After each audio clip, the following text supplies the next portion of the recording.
आयशा हर सुबह आईने में खुद को देखती और एक ही सवाल पूछती, मैं कब इतनी थकी हुई दिखने लगी। चेहरे पर लाइंस, आंखों के नीचे हल्की सूजन और सबसे बुरा ये कि वो खुद को पहचानना बंद कर चुकी थी।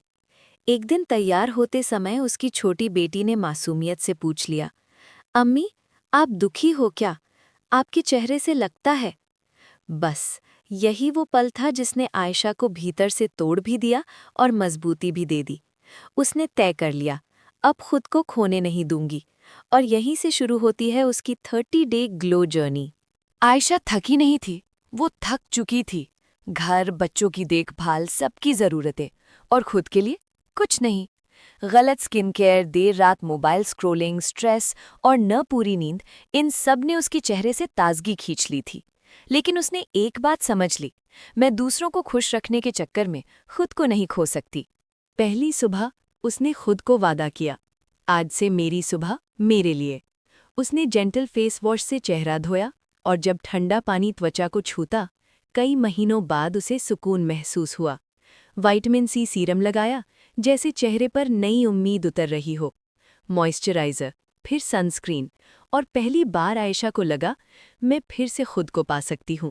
रात को उसने फ़ोन दूर रखा, खुद को थोड़ा वक्त दिया, रेटिनॉल लगाया, और जैसे उसके चेहरे पर नहीं, उसकी जिंदगी पर नई लाइनें खिंच रही हों। Aloe vera plus vitamin E gel लगाते हुए उसकी आंखों से आंसू निकल आए, ना सैडनेस के, बल्कि इस बात के कि आखिरकार वो खुद को इम्पोर्टेंस दे रही थी। फल काटते समय उसे एहसास हुआ, वो दूसरों के लिए कितना कुछ करती थी, लेकिन खुद के लिए कभी नहीं। अनार की लाल दानों में उसे अपनी खोई हुई रौनक दिखी, खीरे की ठंडक में उसे सुकून मिला। पानी पीते हुए लगा कि वो अंदर से टूटी चीज़ों को भर रही है।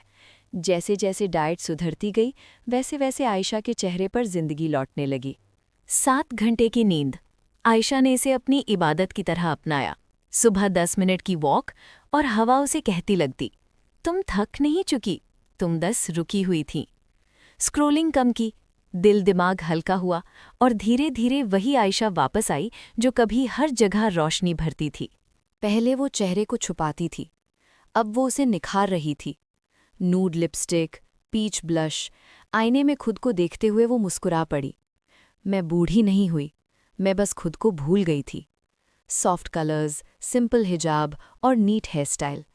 जब उसने खुद को पूरा तैयार देखा, वो सिर्फ जवान नहीं लग रही थी, वो खूबसूरत लग रही थी, अंदर और बाहर दोनों तरह से। 30 दिन बाद जब वो अपनी बेटी को स्कूल छोड़ने गई, तो एक दूसरी अम्मी बोली, आयशा, आजकल तुम बहुत अलग, बहुत यंग लग रही हो।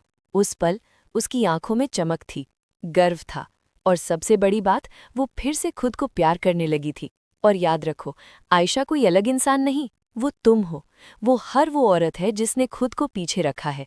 बस 30 दिन, और तुम अपनी उम्र 10 साल पीछे कर सकती हो। अगर ये कहानी तुम्हें महसूस हुई, तो वीडियो को लाइक और सब्सक्राइब करना मत भूलना। तुम खूबसूरत हो, बस खुद को थोड़ा मौका दो।